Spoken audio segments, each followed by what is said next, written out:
Human personality. And its survival of bodily death. Frederick W. H. Myers. 211. This mode of description, it may be convenient to point out, is thoroughly concordant with Professor Janet's phrase of rétrécissement de la personnalité. As he justly insists, the hysterical loss of sensibility is due to a state of misère psychologique, to a psychical poverty, a slackness of the grip with which the known or apparent personality holds and controls the organism's capacity of sensation. Over a certain part of the mechanism of sensation this grasp gives way, there is a deep and prolonged distraction of attention, which ends in the permanent loss of the power to recognize the sensations of the special part affected. With all this I agree, these words describe the phenomena from the supraliminal point of view. From the point of view of the first subliminal region of the hypnotic stratum matters look slightly different. There we see certain dreamlike incoherent faculties functioning with undue freedom, for the same reason which affected the supraliminal attention, namely, the enfeebled hold which the personality now has upon the organism. Acting in dreamlike fashion, these fragments of subliminal faculty disturb and confuse the weakened threshold, the psychical diaphragm, now grown too permeable, above which should lie all the faculty needed for the conduct of life by the supraliminal self. The morbid subliminal activity attracts or sucks down scraps of supraliminal activity, scraps often quite fantastic in their delimitation, and deprives the supraliminal self of thus much of its due scope of control. And observe that even at this early stage the conception here given of subliminal operation is needed to fill gaps which remain in the explanation which is given from above the threshold alone. Whence comes, for instance, the notion of the anesthetic bracelet? Not from the hysteric's supraliminal self, for she is generally unaware of its existence until the physician discovers it. Nor is it a chance combination, even were there such a thing as chance. It is a dream of the hypnotic stratum, an incoherent self-suggestion starting from and affecting a region below the reach of conscious will. In this view, then, we regard the fragments of perceptive power over which the hysteric has lost control as being by no means really extinguished, but rather as existing immediately beneath the threshold, in the custody, so to say, of a dreamlike or hypnotic stratum of the subliminal self, which has selected them for reasons sometimes explicable as the result of past suggestions, sometimes to us inexplicable. If this be so, we may expect that the same kind of suggestions which originally cut off these perceptions from the main body of perception may stimulate them again to action either below or above the conscious threshold. 212. We have already, indeed, seen reason to suppose that the submerged perceptions are still at work, when Dr. Janet pointed out how rare a thing it was that any accident or injury followed upon hysterical loss of feeling in the limbs. A still more curious illustration is afforded by the condition of the field of vision in a hysteric. It often happens that the field of vision is much reduced, so that the hysteric, when tested with the perimeter, can discern only objects almost directly in front of the eye. But if an object which happens to be particularly exciting to the hypnotic stratum, for instance, the hypnotizer's finger, used often as a signal for trance, is advanced into that part of the hysteric's normal visual field of which she has apparently lost all consciousness, there will often be an instant subliminal perception, shown by the fact that the subject promptly falls into trance.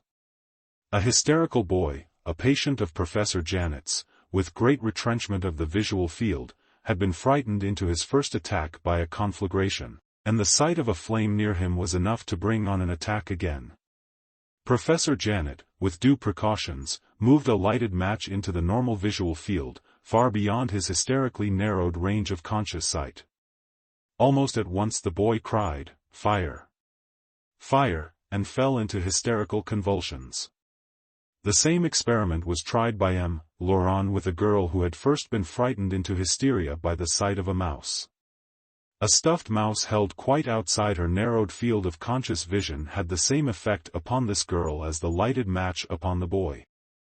In these cases the action of the submerged perceptions, while provoked by very shallow artifices, continued definitely subliminal. The patient herself, as we say, does not know why she does not bum her anesthetic limbs, or why she suddenly falls into a trance while being subjected to optical tests. But it is equally easy to devise experiments which shall call these submerged sensations up again into supraliminal consciousness. A hysteric has lost sensation in one arm. Dr. Janet tells her that there is a caterpillar on that arm, and the reinforcement of attention thus generated brings back the sensibility. A patient of Professor Petrie's is hysterically unable to see with the left eye. On a screen before her he places a word or sentence so arranged that her right eye can only see half the print. The attention thus generated enables the left eye to aid her in reading the whole inscription. 213. These hysterical anesthesia, it may be added here, may be not only very definite but very profound. Just as the reality, though also the impermanence, of the hysterical retrenchment of field of vision of which I have been speaking can be shown by optical experiments beyond the patient's comprehension, so the reality of some profound organic hysterical insensibilities is sometimes shown by the progress of independent disease. A certain patient feels no hunger or thirst. This indifference might be simulated for a time, but her ignorance of severe inflammation of the bladder is easily recognizable as real. Throw her into hypnosis and her sensibilities return. The disease is for the first time felt, and the patient screams with the pain. This result well illustrates one main effect of hypnosis, viz., to bring the organism into a more normal state. The deep organic anesthesia of this patient was dangerously abnormal. The missing sensibility had first to be restored, although it might be desirable afterwards to remove the painful elements in that sensibility again, under, so to say, a wiser and deeper control. Another peculiarity of interest for us in these anesthesias lies in what I may term a partial regression to the vagueness of primitive irritability. The patient M, Dr. Janet tells us, has been for years totally anesthetic. Under certain circumstances, and particularly after she has long been kept in the somnambulic state, she recovers for a time, but incompletely, tactile sensations. Sometimes sensibility seems to return in the vague form of pain or distress, with no distinctive sign. Her sensations are indefinite: eye heat, cold, a pinch, an object placed in her hands. Each of these stimuli produces only a vague sense of something disagreeable. And even when the sense of touch becomes more definite, confusion and error of localization still persist. Thus may hysteria present to us in a few minutes a series of stages through which our early ancestors have slowly traveled, stages to which we may fall back in dementia, but through which only in this quasi-experiment which nature offers us can we see the spirit pass and repass unmoved. 214. What has been said of hysterical defects of sensation might be repeated for motor defects. There, too, the powers of which the supraliminal self has lost control continue to act in obedience to subliminal promptings. I cannot in the least understand what is going on, said Maria, when she entered the hospital. I quote Dr. Janet again, for some time past I have been working in an odd way. It is no longer I who am working, but only my hands. They get on pretty well, but I have no part in what they do. When it is over I do not recognize my work at all. I see that it is all right, but I feel that I am quite incapable of having accomplished it. If anyone said, "It is not you who did that," I would answer, "True enough, it is not I." When I want to sing it is impossible to me, yet at other times I hear my voice singing the song very well. It is certainly not I who walk. I feel like a balloon which jumps up and down of itself. When I want to write I find nothing to say, my head is empty, and I must let my hand write what it chooses, and it fills 4 pages, and if the stuff is silly I cannot help it. The curious point is, continues M. Janet, that in this fashion she produces some really good things. If she makes up a dress or writes a letter she sometimes shows real talent, but it is all done in a bizarre way. She looks absorbed in her work, but yet unconscious of it. When she lifts her head she seems dazed as if she was coming out of a dream, and does not recollect what she has been doing. Her way of acting recalls what is said of men of genius who obey their inspiration without being themselves aware of accomplishing their masterpieces.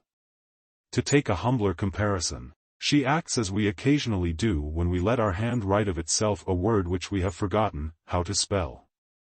But what with us is accidental is with her perpetual. Although she has still activity she has no longer the personal consciousness of this activity, and her acts therefore can no longer be called voluntary.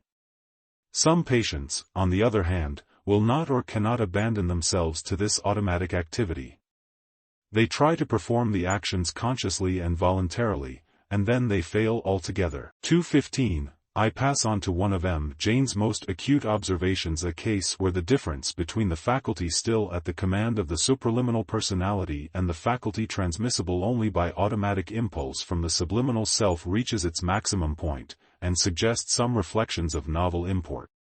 If we tell hemiplegics or amyotrophies to squeeze the dynamometer, we get such figures as 5 and RO, very much what these hysterics manage to reach. But with the truly paralyzed, such figures do not surprise us. We know that we are dealing with impotent persons whose every action shows their weakness. But our hysterics who mark 5 and 10 are by no means impotent. They sew, they work, they carry burdens without any apparent trouble. Celestine, for instance, is a robust country girl, accustomed to hard work, and still asking as a favor to be allowed to sweep and rub the floors. She is quick-tempered, and when things do not go just as she likes, she shakes the beds, changes their places, and lifts with one arm the wooden armchairs. She has terrible fits of passion, and in some asylums where she has soundly thrashed strong men. Well, I stop this young woman in the middle of her work, and give her the dynamometer to squeeze. To begin with, she is absolutely anesthetic on both sides of her body, and must needs look at the instrument in order to be able to squeeze it at all. I have tried this experiment often, and the dynamometer generally marks 9 with the squeeze of her right hand, 5 with that of her left. Now I repeat that such indications of feeble muscular power are in complete contradiction with what I see her doing every minute. I have made the trial myself, and although I can squeeze the same dynamometer up to 50, one cannot lift and move the chairs and beds as Celestine does. It is clear that in the hysteric there is a special modification of muscular power when she is made the subject of an experiment, when she is told to pay attention, and to squeeze an instrument with personal will in order to show her personal strength. She can then no longer get at her strength, she cannot use it in this fashion, albeit the strength is really there, and is lavishly expended in all the acts of common life when the patient is not thinking of it. What we have here is a defect not of muscle but of will. 216. The above examples, which might be greatly multiplied, especially from French sources, will suffice to give a notion of dissolutive hysterical processes, as now observed with closer insight than formerly, in certain great hospitals. But, nevertheless, these hospital observations do not exhaust what has recently been learnt of hysteria. Dealing almost exclusively with a certain class of patients, they leave almost untouched another group, smaller, indeed, but equally instructive for our study. Hysteria is no doubt a disease, but it is by no means on that account an indication of initial weakness of mind, any more than an Arctic explorer's frostbite is an indication of bad circulation. Disease is a function of two variables, power of resistance and strength of injurious stimulus. In the case of hysteria, as in the case of frostbite, the inborn power of resistance may be unusually great, and yet the stimulus may be so excessive that that power may be overcome. Arctic explorers have generally, of course, been among the most robust of men, and with some hysterics there is an even closer connection between initial strength and destructive malady. For it has often happened that the very feelings which we regard as characteristically civilized, characteristically honorable, have reached a pitch of vividness and delicacy which exposes their owners to shocks such as the selfish clown can never know.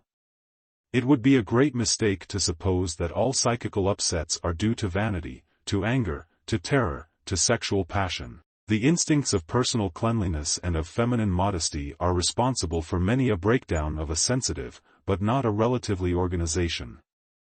The love of one's fellow creatures and the love of God are responsible for many more. And why should it not be so? There exist for many men and women stimuli far stronger than self-esteem or bodily desires. Human life rests more and more upon ideas and emotions whose relation to the conservation of the race or of the individual is indirect and obscure. Feelings which may once have been utilitarian have developed wholly out of proportion to any advantage which they can gain for their possessor in the struggle for life. The dangers which are now most shudderingly felt are often no real risks to life or fortune. The aims most ardently pursued are often worse than useless for man regarded as a mere overrunner of the earth. There is thus real psychological danger in fixing our conception of human character too low. Some essential lessons of a complex perturbation of personality are apt to be missed if we begin with the conviction that there is nothing before us but a study of decay. As I have more than once found need to maintain, it is his steady advance, and not his occasional regression, which makes the chief concern of man.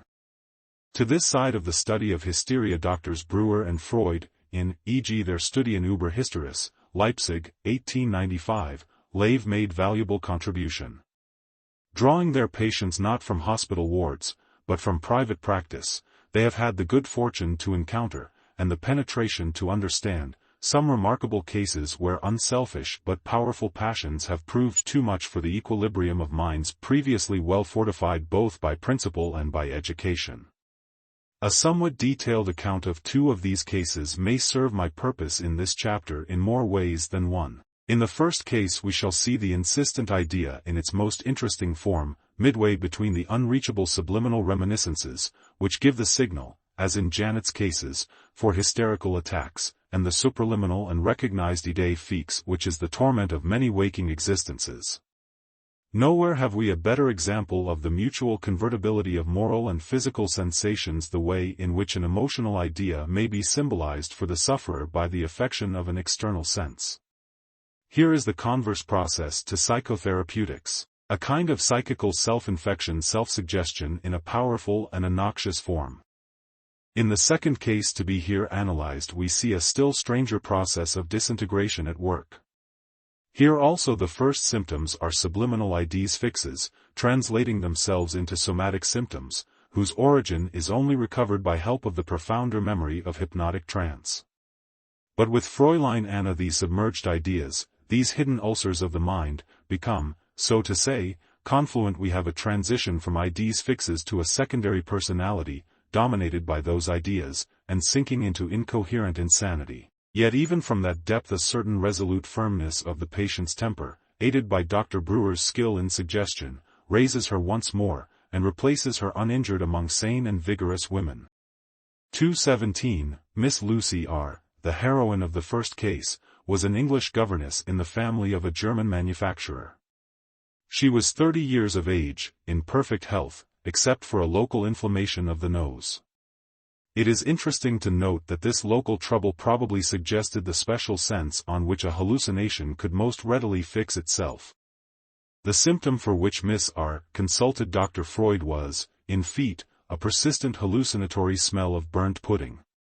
Careful inquiry traced the origin of this smell to a scene when the children under her charge, affectionately sporting with her, had allowed some pudding which was on the schoolroom fire to bum. It was not obvious why this incident should have carried so much emotional import. Gradually the truth came out, a truth which Miss R., and this is an essential point, had concealed from herself with all the resolution of which she was capable. She had unconsciously fallen in love with her employer, a widower, whose children she had promised their dying mother to care for always. The scene of the burnt pudding represented a moment at which an obscure scruple of conscience urged her to quit her trust, to leave these children, who were now devoted to her, on account of something dimly felt to be unsuitable in her own attitude of mind towards their father.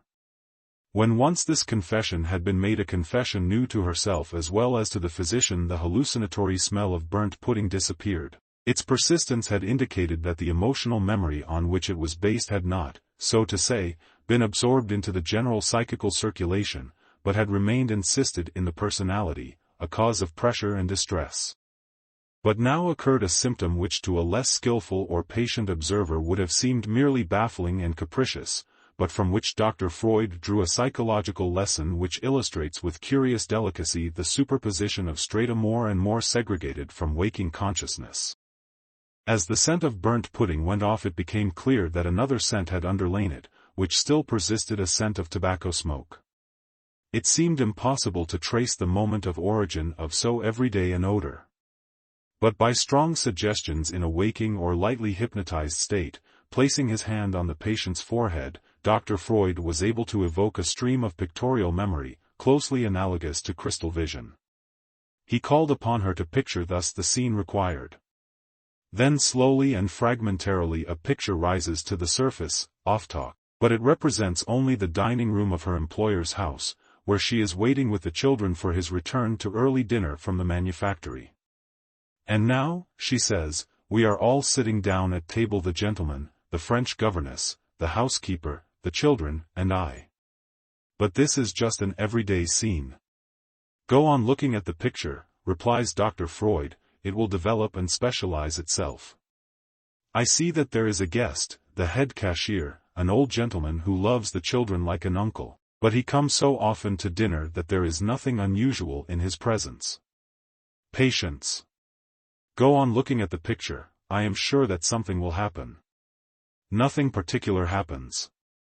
Now we are rising from table, the children are leaving the room, and are going into the next room with the French governess and myself as they always do. Well, what next? Ah! Here is an unusual circumstance, and now I recognize the scene completely. As the children leave the room, the cashier makes as though to kiss them. The father jumps up and calls out roughly, "Don't kiss the children." I feel a kind of stab in my heart.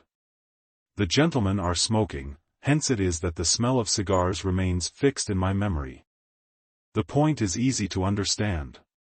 It was this harshness, pride, aloofness in the nature of the manufacturer, who treated thus roughly a subordinate who was also an old friend, which burnt itself upon the brain, as we say, of this other subordinate who had obscurely hoped that her employer had a gentler and more accessible heart. She put aside the painful impression, but the thought which was kept out of the supraliminal lodged in the hypnotic stratum. The way to minister to a mind thus diseased was not hard to discover. There was nothing in this deep-hidden affection which was unworthy of a pure heart. There was only the maidenly shame at having, however secretly, entertained it for one who was above her in worldly fortune, and who was not prepared to respond. By sympathy, by suggestion, the tone of the affection was changed. Dues, ich liebe ihn, aber das macht mir weiter nichts. Man kann ja sich den kann und empfinden was man will. With the disappearance of all personal claim or hope, the love ceased to perturb, and the patient recovered health and spirits. 218. Still more remarkable was the case of Fräulein Anna O., of which a brief record must now be given. Dr. Brewer asserts, and the details of the story support his view, that Fräulein O. was greatly above the average standard in character, education, and physical vigor. There was here no misère psychologique, no thinness or feebleness in the original structure of the personality.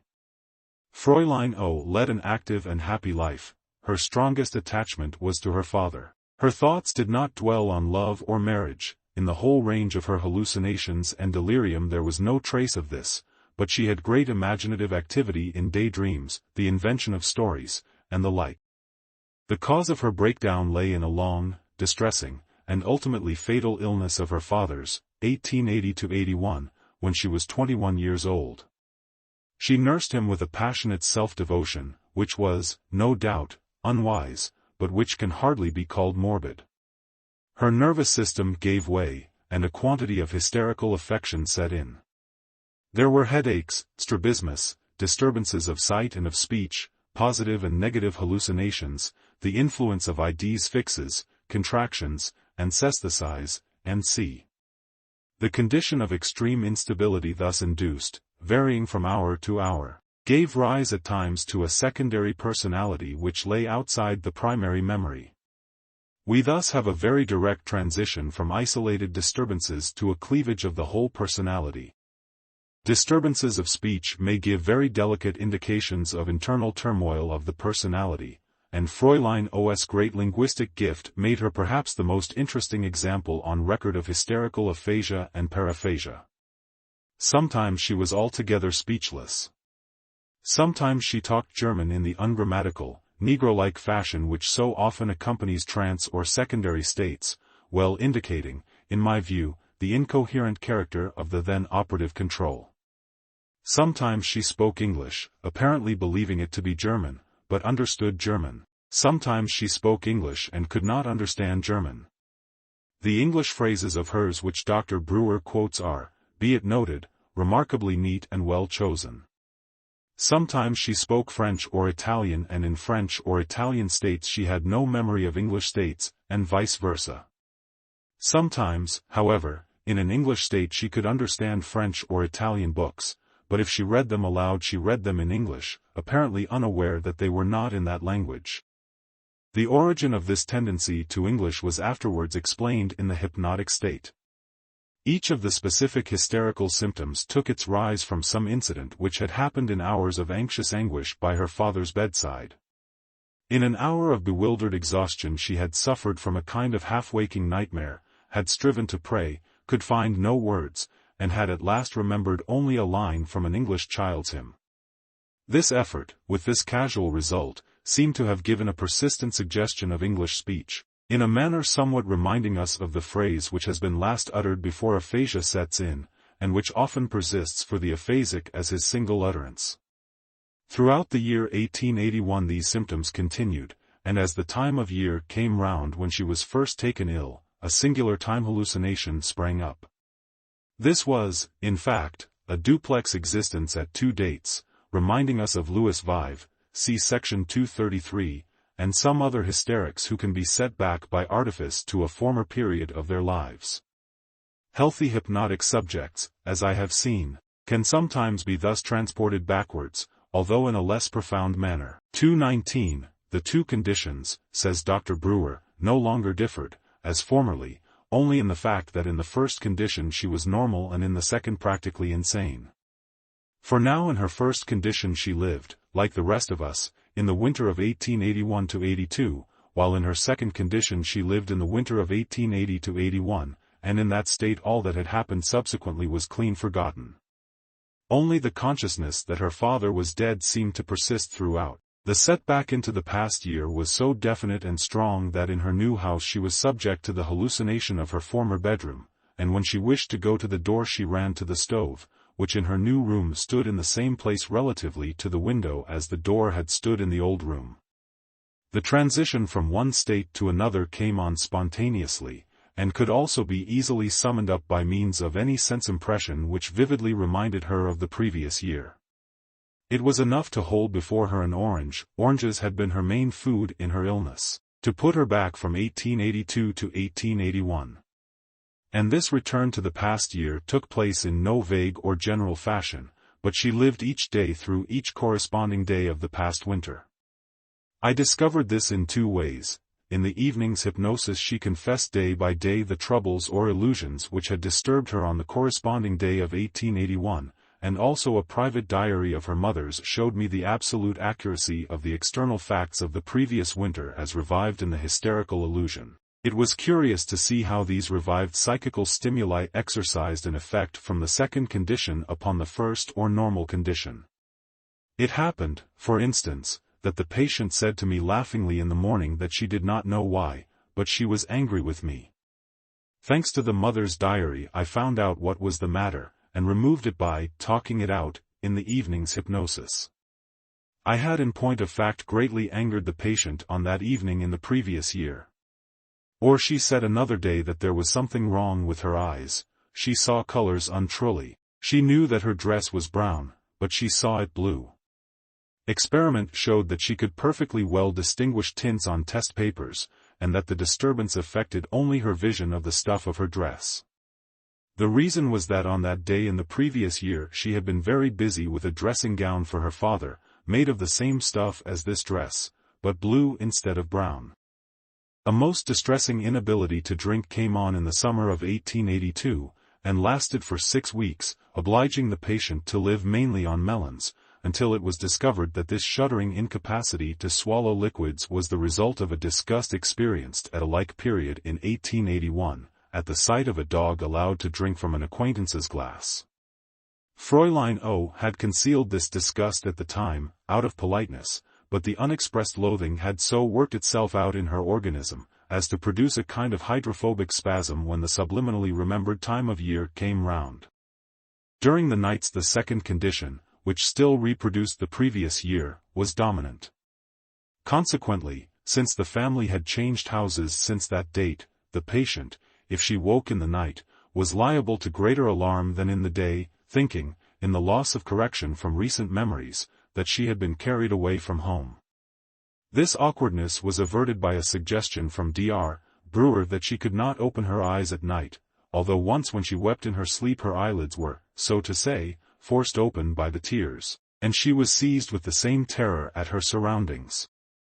Here, as in so many cases, hypnotism showed itself the exact correlative, the specific antidote, of hysteria. Exactly the symptoms which hysteria had caused hypnotic suggestion could remedy. Exactly the puzzles which hysteria had woven hypnotic suggestion could unlock. The talking cure, or chimney sweeping, as Fräulein O. called it, was practically equivalent to confession under hypnosis. Every evening Dr. Brewer hypnotized her, and then inquired as to the origin of each symptom in turn. For each symptom there did exist such a moment of origin, often a trivial accident originating a long and serious trouble. For instance, the necropsy and strabismus convergens, which had long troubled the patient, were traced to a moment when her father asked her what time it was, and she, looking hastily while she wept, saw the dial of her watch magnified and distorted through her tears. So soon as the cause of each accident of this kind was traced and discussed, with special arguments to remove any self-blame thereto attaching, the perversion of sensibility or of motricity disappeared. The isolated, hypertrophied memory was brought back, as I have said, into the general current of the psychical circulation. It is as though the past passage of life was relived, and altered in the reliving. 220. In certain cases of Janet's, indeed, a new and false, but helpful memory was substituted for the old distressing memory, as where a hysteric, suffering from horror at the recollection of having been made to sleep as a child along with another child suffering from skin disease, was persuaded by hypnotic suggestion that this other child had really been perfectly sound and well. In Fräulein O.'s case no deception was needful. All that was necessary was to make her see past events in their true proportion. The confession was cathartic. It cleared away the morbid products and strengthened the coherence of the sane personality. It restored Fräulein O. to mental and bodily vigor. Wax to receive and marble to retain, such, as we all have felt, is the human mind in moments of excitement which transcend its resistant powers. This may be for good or for evil, may tend to that radical change in ethical standpoint which is called conversion, or to the mere setting up of some hysterical disability. Who shall say how far we desire to be susceptible to stimulus? Most rash would it be to assign any fixed limit, or to class as inferior those whose main difference from ourselves may be that they feel sincerely and passionately what we feel torpidly, or perhaps only affect to feel. The term degenerate, says Dr. Milne Bramwell, is applied so freely and widely by some modern authors that one cannot help concluding that they rank as such all who do not conform to some primitive, savage type, possessing an imperfectly developed nervous system. Our degenerates may sometimes be in truth progenerate, and their perturbation may mask an evolution which we or our children needs must traverse when they have shown the way. Let us pause for a moment and consider what is here implied. We are getting here among the hystériques commenant le monde. We have advanced, that is to say, from the region of ideas fixes of a paltry or morbid type to the region of ideas fixes which in themselves are reasonable and honorable, and which become morbid only on account of their relative intensity. Here is the debatable ground between hysteria and genius. The kind of genius which we approach here is not, indeed, the purely intellectual form. Rather it is the moral genius, the genius of sanctity, or that possession by some altruistic idea which lies at the root of so many heroic lives. The hagiology of all religions offers endless examples of this type. That man would hardly be regarded as a great saint whose conduct seemed completely reasonable to the mass of mankind. The saint in consequence is apt to be set unduly apart, whether for veneration or for ridicule. He is regarded either as inspired or as morbid, when in reality all that his mode of life shows is that certain ideas fixes, in themselves of no unworthy kind, have obtained such dominance that their impulsive action may take and retake, as accident wills, the step between the sublime and the ridiculous. Martyrs, missionaries, crusaders, nihilists, enthusiasts of any kind who are swayed by impulses largely below the threshold of ordinary consciousness, these men bring to bear on human affairs a force more concentrated and at higher tension than deliberate reason can generate. They are virtually carrying out self-suggestions which have acquired the permanence of ideas fixes. Their fixed ideas, however, are not so isolated, so insisted as those of true hysterics. Although more deeply and immutably rooted than their ideas on other matters, these subliminal convictions are worked in with the products of supraliminal reason, and of course can only thus be made effective over other minds. A deep subliminal horror, generated, say, by the sight of some loathsome cruelty, must not only prompt hallucinations, as it might do in the hysteric and has often done in the reformer as well, it must also, if it is to work out its mission of reform, be held clearly before the supraliminal reason, and must learn to express itself in writing or speech adapted to influence ordinary minds.